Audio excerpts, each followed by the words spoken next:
పశు విజ్ఞాన బడి ఛానల్కు తిరిగి స్వాగతం. నేను మీ డాక్టర్ అనిల్. ఇంతవరకు మీరు ఈ ఛానల్ని సబ్స్క్రైబ్ చేసి ఉండకపోయింటే ఛానల్ని సబ్స్క్రైబ్ చేయవలసిందిగా కోరుతున్నాను. అలాగే పశు విజ్ఞాన బడి ప్రేక్షకుల కోసం పశు విజ్ఞాన బడి వాట్సాప్ గ్రూప్ను క్రియేట్ చేయడం జరిగింది. ఎవరికైనా ఆ గ్రూప్లో జాయిన్ అవ్వాలని అనుకుంటే ఈ వీడియో డిస్క్రిప్షన్లో నేను ఆ గ్రూప్ లింక్ అనేది పెట్టడం జరిగింది. ఆ లింక్ ద్వారా మీరు జాయిన్ అవ్వచ్చు. ఇప్పుడు నేను చెప్పబోయేటటువంటి విషయాన్ని ప్రతి పాడి రైతు రాసి పెట్టుకోవాలండి. మనకు ఒక పాడి పశువు నుండి ఒక ఈత కాలంలో ఒక 50 నుండి 60 లీటర్ల పాల దిగుబడి తగ్గినా పర్వాలేదు, కానీ ఒక పాడి పశువు నుండి ఒక సంవత్సర కాలంలో మనకు ఒక దూడ కానీ రాకపోయినట్లయితే మనం ఆ పాడి పశువు పెంచడం వల్ల నష్టపోతున్నాము అనేటటువంటి విషయాన్ని ప్రతి పాడి రైతు గమనించాలి. అంటే మనకు ఏడాదికి ఒక దూడ రావాలి అంటే పాడి పశువు సక్రమంగా ఎదకి రావాలి. ఎదకొచ్చినటువంటి పాడి పశువు ఖచ్చితంగా చూడి కట్టవలసి ఉంటుంది. మనకు ఈ మధ్య కాలంలో ఎక్కువ డైరీ ఫార్మ్స్ చెప్పేటటువంటి కంప్లైంట్ ఏంటంటే కన్సెప్షన్ రేట్ అనేది తక్కువగా ఉండడము. అయితే ఈరోజు మనం ఈ వీడియోలో ఈ చూడి కట్టేటటువంటి శాతాన్ని ఏ విధంగా పెంచుకోవాలి అనేటటువంటి విషయాన్ని డిస్కస్ చేద్దాము. అందుకు పాడి రైతులు ఏమి చెయ్యాలి, ఏమి చేయకూడదు అనేటటువంటి విషయాలను కూడా మనం ఈ వీడియోలో డిస్కస్ చేద్దాం. సాధారణంగా మనకి పాడి పశువులు ఆవులు వచ్చేసి పాలియేస్ట్రస్ అండి. అంటే సంవత్సరం పొడవునా కూడా ప్రతి 21 రోజులకు అవి ఎదకి వస్తాయి. గేదెలు పాలియేస్ట్రస్ అయినప్పటికీ వాటిని సీజనల్లీ పాలియేస్ట్రస్ అంటాము. అంటే శీతాకాలంలో ఎక్కువగా అంటే నవంబర్ నుండి ఫిబ్రవరి వరకు కూడా గేదెలు ఎదకి రావడం అనేది మనం చూస్తుంటాం. అయితే ఎదకు వచ్చినటువంటి పాడి పశువులు మనకి ఎద లక్షణాలను చూపిస్తాయి. అంటే అవి చిరువచ్చపోయడము, అలాగే చిరాకుగా ఉండడము, అలాగే పాల దిగుబడి ఆ రోజు తగ్గిపోవడము, అలాగే మేత తినడం తగ్గిపోవడము, అలాగే తీగలు వేయడము అనేటటువంటి విషయాలను మనం చూస్తుంటాము. అయితే మనకు ఆవులైతే ఎదకాలం వచ్చేసి 1 నుండి 2 రోజులు, గేదెలలో అయితే 2 రోజులు ఎదకాలం ఉంటుంది. అయితే ఎదకొచ్చినటువంటి పాడి పశువులకు ఎద 3 దశల్లో ఉంటుంది. మొదటి దశ, రెండవ దశ, మూడవ దశ. మొదటి దశలో మనకు తీగలు అనేవి పల్చగా ఉంటాయి. మూడవ దశలో తీగలు చాలా చిక్కగా ఉంటాయి.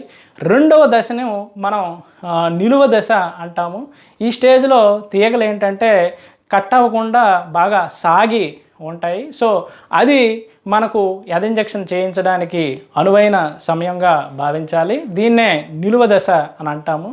ఈ దశలో మనం పాడి పశువు యొక్క వెన్నుపూసను కానీ మనం పట్టుకున్నట్లయితే పాడి పశువు తోక ఎత్తి కదలకుండా నిల్చొని ఉంటుంది. దీన్నే నిలువ దశ అంటాము. ఆ స్టేజ్లో కానీ మనం ఎద ఇంజెక్షన్ కానీ చేయించినట్లయితే కన్సెప్షన్ రేట్ అనేది బాగా ఉంటుంది. సాధారణంగా ఎదకి వచ్చిన తర్వాత మనం 12 నుండి 16 గంటల్లో మనం ఎద ఇంజెక్షన్ చేయమని రికమెండ్ చేస్తుంటాము. అయితే ఇక్కడ సమస్య అంతా ఏంటంటే పాడి పశువులు ఎప్పుడు ఎదకి వచ్చాయనేది కరెక్ట్గా గుర్తించడం అనేది పాడి రైతులకు కష్టంగా ఉంటుంది. ఎందుకంటే ఎక్కువగా పాడి పశువులు మనకి రాత్రిపూట ఎదకి రావడం అనేది జరుగుతుంది. సో కాబట్టి పశువు ఎప్పుడు కరెక్ట్గా ఎదకొచ్చింది అనేటటువంటి విషయాన్ని మనం గుర్తించలేము. సో ఇటువంటి కేసుల్లో మనం పాడి పశువులకు 2 ఎద ఇంజెక్షన్లు చేయమని రికమెండ్ చేస్తున్నామండి. 6 గంటల గ్యాప్ అంటే ఒక పూట గ్యాప్లో 2 ఇంజెక్షన్లు కానీ మనం చేయించినట్లయితే ఈ అండం విడుదలైంది మొదటి ఇంజెక్షన్లో ఉండేటటువంటి వీర్య కణాలతో కానీ రెండవ ఇంజెక్షన్లో వేసినటువంటి వీర్య కణాలతో కానీ కలిసి ఫలదీకరణ చెంది కన్సెప్షన్ అయ్యేటటువంటి అవకాశం ఉంటుంది. కాబట్టి 2 సార్లు ఎద ఇంజెక్షన్ చేసినట్లయితే మీ కన్సెప్షన్ రేట్ అనేది పెరుగుతుంది. నెక్స్ట్ మరొక సమస్య ఏమిటంటే చాలా వరకు పాడి పశువుల్లో సైలెంట్ హీట్, ముఖ్యంగా గేదెల్లో ఈ ఎద లక్షణాలు అనేవి స్పష్టంగా ఉండకపోవడం వల్ల ఎదను మనం గుర్తించడం కష్టమవుతుంది. సో అటువంటి పాడి పశువులకు మనం టేజర్ బుల్స్ వాడుకోవాల్సి ఉంటుంది. టేజర్ బుల్ అంటే వ్యాసెక్టమీ చేసినటువంటి బుల్స్. ఈ టేజర్ బుల్స్ వాడినట్లయితే అవి ఎదకున్నటువంటి పశువులను గుర్తిస్తాయి.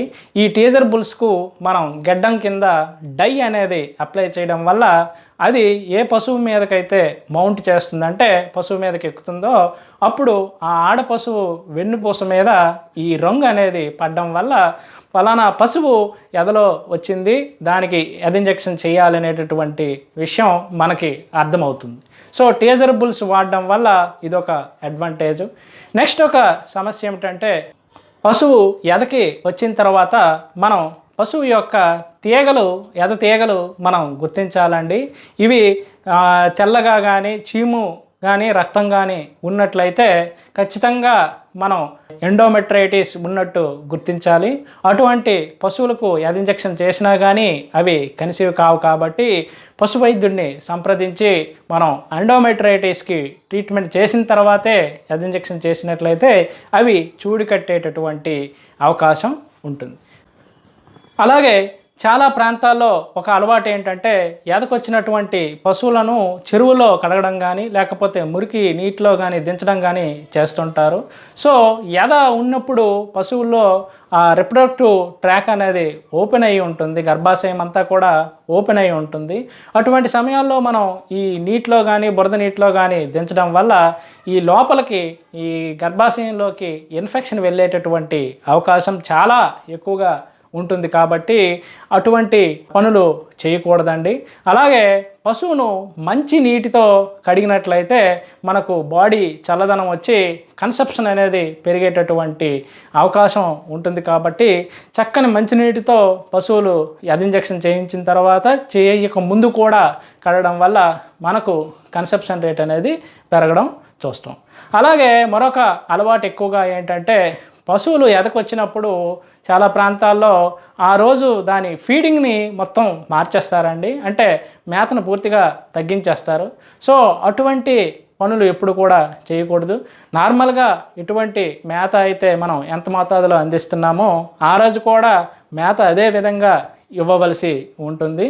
అలా మేత మార్చడం వల్ల పాడి పశువులకు స్ట్రెస్కి గురయ్యి మనకు ఈ ఫలదీకరణ కన్సెప్షన్ అనేది తగ్గిపోవడం అనేది జరుగుతుంది. సో పశువులు ఎదకొచ్చినప్పుడు మేతను మాత్రం మార్చకూడదు. సో ఈ జాగ్రత్తలన్నీ పాటించినట్లయితే మనకు పాడి పశువుల్లో ఈ కన్సెప్షన్ రేట్ అంటే చూడి కట్టేటటువంటి శాతాన్ని పెంచుకునేటటువంటి అవకాశం ఉంటుంది. మరొక మంచి వీడియోతో మళ్ళీ మీ ముందుకు రావడం జరుగుతుంది. అంతవరకు సెలవు. నమస్తే.